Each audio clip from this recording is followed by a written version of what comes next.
kali, ya, maka dihapuskan dosanya selama 50 tahun. Itu dalam riwayat. Jadi banyak fadilat luar biasa. Ya. Nah, oleh sebab itu perlu kita apa aja kita amalkan, barangkali sebiji dua biji. Sebiji dua biji itu maksudnya satu atau dua fadilat. Ya, sebiji dua biji fadilat. Nah, kalau diamalkan misalnya karena kada sempat lagi baca Quran, keluarlah rumah atau masuklah dalam rumah dengan membaca surah Al-Ikhlas ketika hendak masuk atau ketika keluar. Karena kegiatan kita padat, Musa. Nah, bagus. Baca itu diantara. Nah, lalu kita masuk ke dalam tafsir. Su'ilan Nabi sallallahu alaihi wasallam an rabbihi. Ditanya Nabi sallallahu alaihi wasallam an rabbihi tentang Tuhannya. Panazala, maka turunlah. Nah, ini maksudnya ya, ini sababun nuzul. Apa itu sababun nuzul?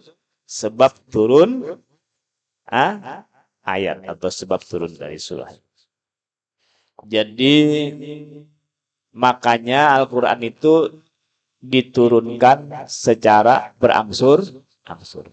Sesuai masalah, sesuai tema, sesuai kejadian. Ketika ada pertanyaan. Di sini menggambarkan bahwa Nabi itu, bahwa Rasulullah SAW itu menjawab bukan dengan jawaban sendiri, tapi dengan wahyu. Oleh sebab itu perkataan Nabi itu tidak bohong. Wa ma yantiqu anil hawa in huwa illa wahyu. Tidaklah ia bertutur, berkata dari dorongan hawa nafsunya, dirinya sendiri. Tapi dia bertutur, dia berbicara dari sumber wahyu. Kalau sudah wahyu, berarti dari Allah Subhanahu wa Ta'ala. Kalau ditanya Nabi mesti menjawabnya dengan wahyu. Ya, mesti menjawabnya dengan wahyu. Nah, jadi kada buatan. Nah, inilah makanya Al-Quran itu turunnya ke hadratin Nabi itu berangsur-angsur. Dari Baitul Izzah, langit dunia, diambil dari sana, turun ke bumi. Itu berangsur-angsur. Selama ada yang mengatakan 20 tahun, ada yang mengatakan 22 tahun, 23 tahun, sampai ada yang mengatakan 25 tahun. Itu riwayat. Tapi yang masyhur 23 tahun. Atau ada yang mengungkapkan yang secara rinci sekitar 22 tahun, 2 bulan, 22 hari. Nah, itu. Kalau Al-Quran itu adalah kalamullah, ya, yang dari Allah Subhanahu wa Ta'ala, maka itu diturunkan sekaligus, ya, diletakkan di Lauh Mahfuz. Itu di Lauh Mahfuz. Makanya ada yang mengatakan pendapat ketika kita memperingati nuzulul Quran, itu salah satu diantaranya memperingati turunnya Al-Quran sekaligus. Ya, sekaligus. Ada di Lauh Mahfuz, diambil, diturunkan ke Baitul Izzah, langit dunia, itu sekaligus. Nah, dari sana, dari Baitul Izzah, langit dunia, itu diambil oleh bolak-balik oleh malaikat Jibril berdasarkan tadi peristiwa ataupun pertanyaan. Banyak ayat yang diturunkan berdasarkan pertanyaan ataupun peristiwa. Seperti ada surah atau ayat yang dimulai dengan yas'alunaka anil mahid. Nah, mereka bertanya tentang kepada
atau menentukan.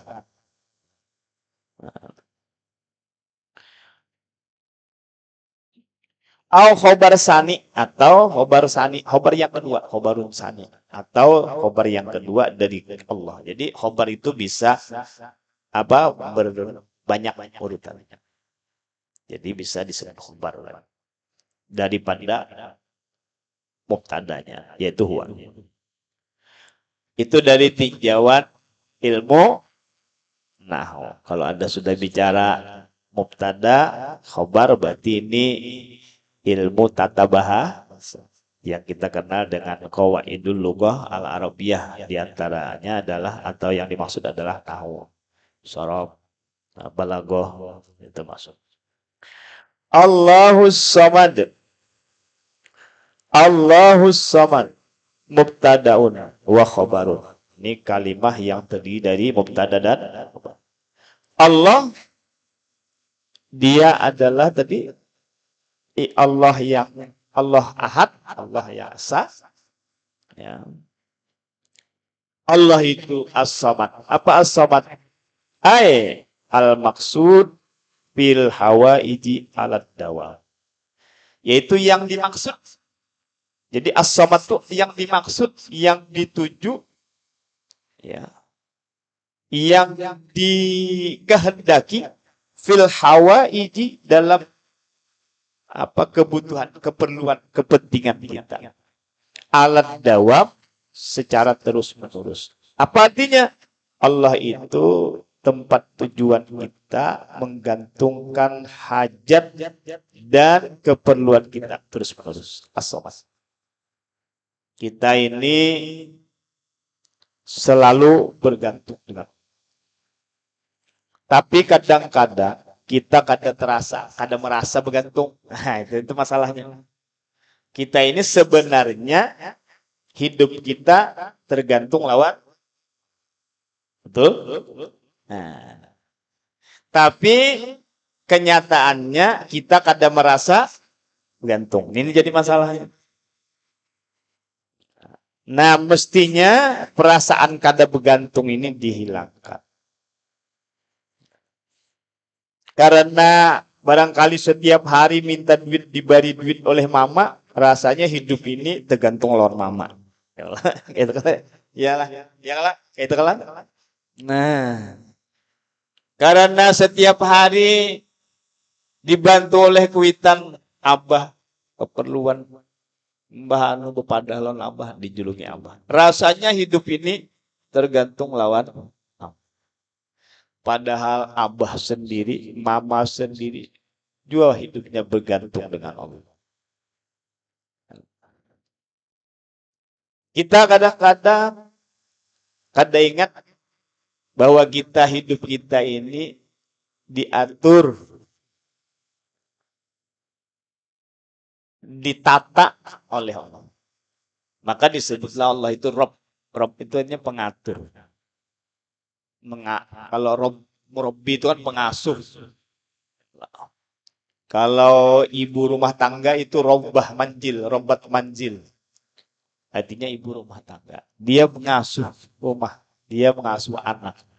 Nah, dia mengatur. Rob itu mengatur. Maka kita ini sebenarnya dalam aturan, dalam tataan Allah Subhanahu wa Ta'ala. Cuma sekali lagi, kita kadang-kadang merasa kita diaturnya. Lalu kayak apa supaya kita merasa bergantung? Maka perlu ditanamkan kebiasaan. Pertama, mensyukuri nikmat Allah. Nah, itu yang tentu. Apa itu mensyukuri? Mengakui bahwa rezeki apapun bentuknya itu diberi Allah. Nah, itu kayak itu syukur. Jadi maka ketika kita diberi kuitan, terima kasihlah. Selain terima kasih kepada Abah, terutama kita terima kasih kepada Allah. Apa ucapan kita? Alhamdulillah. Segala puji bagi Allah. Nah itu penting tuh dibiasakan. Aku dulu dapat pelajaran juga dari kuitan. Nah, ketika kuitan membari itu jadi nanam barinya. Paham ya kalau jadi. Nah, apa maksudnya? Kadanya unda pangembari nyawa nih. Nyawa itu dibari Allah Ta'ala. Kuitan ini kan membagikan rezeki. Ya Allah.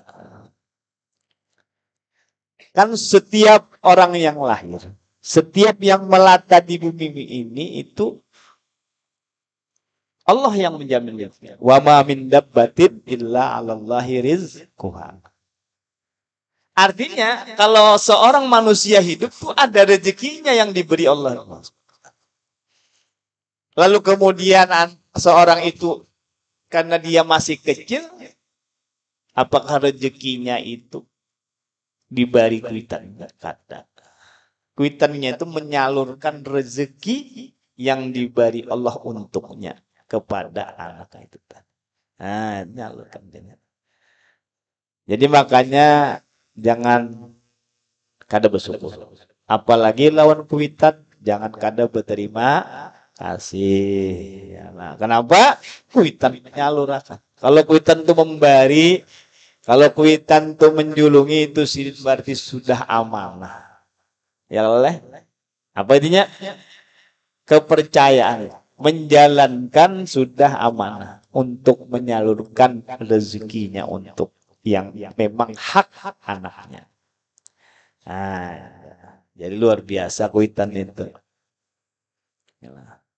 Luar biasa. Makanya kan ketika ada pepatah banyak anak banyak rezeki, itu memang benar. Kenapa? Setiap kepala atau setiap anak, setiap orang itu punya rezekinya. Jadi kalau misalnya anak itu banyak, ya berarti dia membawa rezekinya. Ketika itu rezeki disalurkan melalui kuitannya, kuitannya dapat rezeki. Ya kan? Diberikan rezeki lebih. Nah, makanya biasakanlah terutama syukur. Supaya kita merasa bahwa kita ini ketergantungan. Kemudian apa? Kemudian supaya kita merasa bujur-bujur Allah itu tempat bergantung kita. Adukan masalah itu, nah itulah kepadanya. Adukan problema hidup kepada Allah. Adukan kesusahan hidup lawan Allah. Kayak apa madukan? Ya doa. Di antara doa yang terbaik adalah sholat. Itu doa yang terbaik. Yang hebat. Karena itu kewajiban. Kenapa gurunya doa semua? Ya, as-sholah itu kan maknanya doa. Lihat saja dipikir. Dan di dalam kegiatan amal atau bacaan dalam doa itu doa, dalam sembahyang itu doa. Ada kata Robbi fili warhamni. Yalah. Dan ketika duduk di antara dua sujud, wajburni warfa'ni warzuqni wahdini wa'afini wa'fu'ani. 8 macam kita minta di situ. Nah, jadi doa ya. Luar biasa. Apalagi di Fatihah itu luar biasa itu doanya. Kita hanturkan kepada Allah Subhanahu. Nah, oleh sebab itu, di antara kita melatih bahwa kita bergantung hidup ini lawan Tuhan, adukan masalah kita dengan Allah. Mohonkan bermohonlah lawan Allah. Segala sesuatu yang kita hajatkan. Jangan lawan orang lain. Mengeluh jangan di medsos. Ya, media sosial. Susahnya hidup ini. Iyalah. Iyalah. Nah, ya. Doa. Karena berbicara di halayak ramai apalagi di medsos itu mengundang tanggapan yang bisa membuat kita jadi bingung lagi. membuat masalah. Lebih baik adukan. Ujar Ustadz Abdul Somad, adukan kepada Allah. Ketika sujud, berbisiklah ke bumi ini, maka yang di langit akan mendengarkan. Oh aja sih itu kayak itu, rasanya kayak itu. Nah jadi kayak itu supaya kita ada rasa ketergantungan. Lam yalid wa lam yulad. Lam yalid, tidak beranak. Lintipai mujanasatihi. Apa artinya? Untuk menolak adanya jenis atau kita, kata lam yalid ini menolak supaya kita jangan masuk kepada orang yang mengatakan Tuhan itu ada jenisnya. Apalagi mujassimah. Ya, kan kalau melahirkan itu apa jenisnya? Bebinian. Nah ini menolak, kalimat ini menolak Tuhan itu ada jenis lelakian babi. Ini kalimat. Apalagi kita memadahkan Tuhan itu bisa beranak, maka itu sama lawan makhluk. Nah ini menolak apa persamaan dengan. Walam yulad, dan tidak juga dilahirkan. Lintifail hudusi anhu, ini menolak kejadian di peranakan itu dari Allah. Artinya Allah kan pernah diperanak. Nah, disinilah ada kepercayaan, keyakinan bahwa Allah itu dilahirkan. Nah, ini keliru. Ini bukan akidah kita. Kalau dilahirkan, itu tuh makhluk kudus baru. Jadi menolak kejadian kelahiran itu, ya, atau keberadaan Allah itu dilahirkan. Lam yalid walam yulad. Walam yakul lahu kufuwan ahad, dan tidak ada baginya kufuwan. Kufu. Apa kufu? Mukafian, mumasilat. Apa artinya? Persamaan. Yalah. Perbandingan, persamaan, kesamaan. Kufu. Ahadun, seseorang pun. Tidak ada sama-sama. Kufu. Bahasa kufu ini juga ada di dalam fikih. Tapi kufu dalam fikih itu beda. Maksud saya, kalau kufu itu di dalam fikih itu biasanya masalah perkawinan. Kalau kawin atau memilih jodoh itu harus yang sekufu. Nah, sekufu. Jadi lelakian tuh pilih yang sekufu, jangan kada sekufu. Apa artinya? Yang sama. Tentu yang disepakati yang sekufu ini adalah yang seiman. Jadi jangan memilih yang kada seiman. Tuk sekufu. Islam kita, maka pilihlah yang Islam. Muslim memilih yang muslimah. Itu sekufu, dia seagama, seiman. Ketika orang memilih yang lain, maka tuh kada sekufu. Itu bahasa kufu ya. Di kampung tuh sering, kalau ikam mendengar orang tua bekesah. Tapi amun ikam jarang bergaul lawan orang tua, karena gaulan ikam misalnya kakawanan juga, atau game juga. Game-game aja, ada game aja seharian, gak sempat bergaul lagi. Akhirnya kada sempat bergaul. Kada ada mendengar kisah orang. Ada. Padahal bagus tuh mendengar orang kisah orang. Ngalih juajar mencarikan anak nih nang sepupu. Tuh yang tuh biasanya. Atau ada nang bekalahi. Ya. Bekalahi aja. Nya kada sekufu, Bang. Di antara kufu yang perlu diperhatikan biasanya ada juga yang memperhatikan pendidikan. Jadi kalau orang itu sarjana, mencari mungkin yang SMA atau yang mungkin sarjana juga. Itu biasanya seperti itu. Tapi itu intinya setelah iman tadi. Itu menganggap seperti itu. Kenapa? Aja kadang alih lagi amun memilih nang SMA atau nang aliyah ya lah melajari. Nah, kan lah kawannya mengiringi pikiran unda aja. Ya lah. Tapi amun terpilih orang nang sajana memilih nang kada sekolah. Hanya nyabut ya lah. Nang sekolah gitu mesti ada pemikiran yang lebih. Nang kada sekolah, waduh ngalih mana ini? Maksa melajari pulang. Nah, tapi itu apa aja kita tuh taraf pemilihan kita dengan jodoh kita untuk jodoh kita.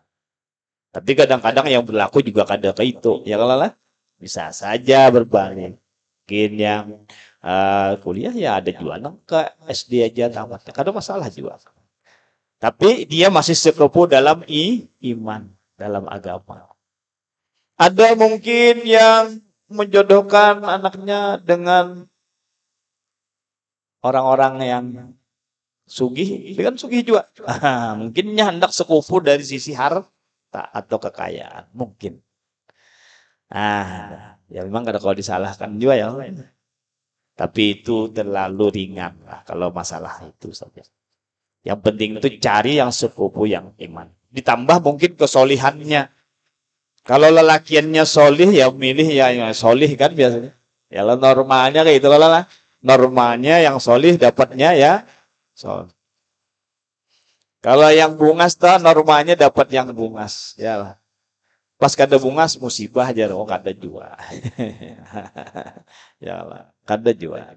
Itulah jodoh kembali kepada jodohnya. Janji atau kodok atau takdir daripada Allah Subhanahu wa taala tentang jodoh. Itu apa aja kita tuh hanya ungkapan-ungkapan untuk mungkin sebagai usaha ikhtiar dari kita mencari yang terbaik. Nah, itu.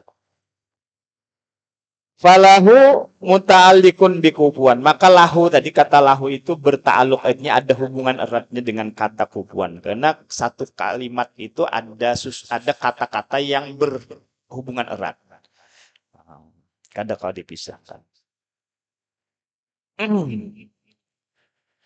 Wa quddima alaihi dan didahulukan atasnya atas kufu itu. Maksudnya didahulukan lahu itu berarti asalnya walam yakun.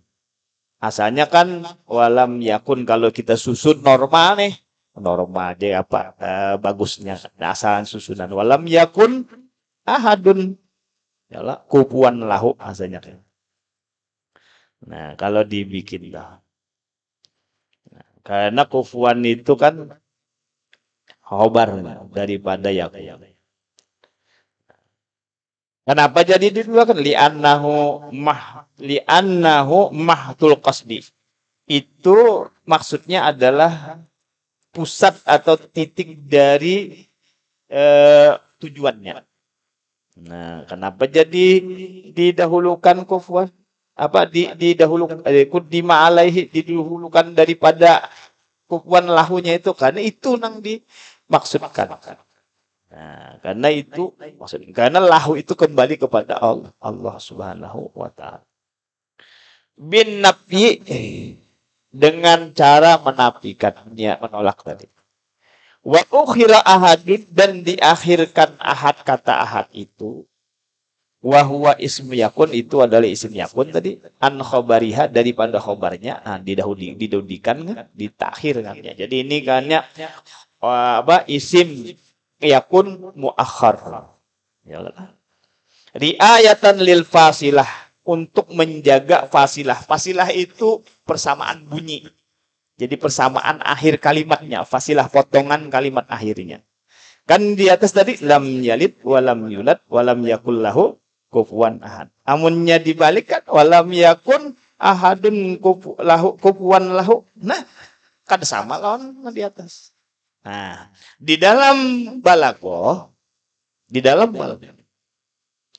ya, ilmu balaghah bahwa kita itu berbicara mesti indah. Salah satunya. Ini sebenarnya bagus kalimatnya. Didengar nyaman.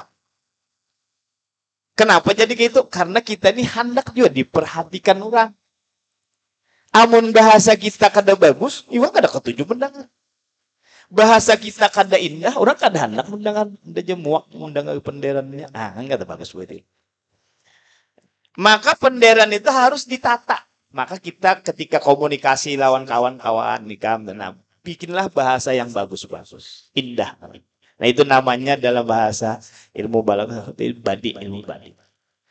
Ada dari segi indah itu dari bunyinya, lapasnya, maka disebut al muhassinat al labziyah. Tapi ada dari segi maknanya, al muhassinat maknawiyah. Nah, di sini kalimatnya akhir kalimat sama-sama bunyinya. Ya, Qul huwallahu ahad. Ada Allahus samad. Lam yalid walam yulad walam yakul lahu kufuwan ahad. Itu menurut orang yang punya jauh rasa bahasa, itu kalimat yang indah. Ika memadahkan pantun itu indah kenapa? Padahal kalimatnya kayak itu juga. Yalah. Iyalah. Pantun. Pantun itu kan abi-abi pulanya. Ya, abi-abi kalau apa? Asam pauh 5 pauh. Iya kan itu kan? Rama-rama bertali benang. Ikam jauh, aku jauh. Sama-sama dia mengganang. Kan gitu tak? Teman-teman. Kenapa jadi rasa indah? Karena ada persamaan bunyi akhir itu. Uhnya itu ada angnya itu. Nah ini dalam bahasa itu apa? Menyatakan keindahan. Artinya apa? Sama aja dalam bahasa Indonesia itu ada juga. Nah berbicaralah dengan. Nah Allah Subhanahu Wa Taala itu kita tahu. Allahu jamilun yuhibbul jamal. Dia maha indah. Dia menyukai keindahan. Salah satu keindahan yang nampak tajalli itu pada kalam Allah. Nampak keindahan Tuhan. Penderan Zidin bagus. Kalam Allah Ta'ala itu bagus, indah. Nah, jadi itulah diantara barangkali apa yang kita bisa ambil pelajaran. Bahwa penting bagi kita menjaga ketauhidan dengan hanya bergantung kepada Allah Subhanahu wa Ta'ala. Surah Al-Ikhlas itu punya fadilat yang luar biasa. Sebab itu patut diamalkan. Ini saja barangkali pertemuan kita. Mudah-mudahan ada manfaat. Wallahu a'lam bishawab wa ilaihi wal ma'ab. Shadaqallahul azim. Al-Fatihah. Bismillahirrahmanirrahim. Alhamdulillahirabbil alamin arrahmanir rahim maliki yaumiddin. Iyyaka na'budu wa iyyaka nasta'in. Ihdinas siratal mustaqim. Siratal ladzina an'amta 'alaihim ghairil maghdubi 'alaihim waladdallin. Amin ya rabbal alamin. Bismillahirrahmanirrahim. Alhamdulillahirabbil alamin. Wassalatu wassalamu ala asyrofil anbiya'i wal mursalin sayyidina wa lana Muhammadin wa ala alihi washabihi ajmain. Allahumma rahamna bil Qur'an waj'alhu lana wa nura wa hudaw wa rahmah. Allahumma zakirna minhuma nusina wa alimna minhuma jahilna warzuqna tilawatahu ini wa atrafanna waj'alhu lana hujjatan ya wa sallallahu alaihi wa sallam Muhammad wa alihi wasallam. Alhamdulillahirabbil alamin. Taqabbalallahu minkum.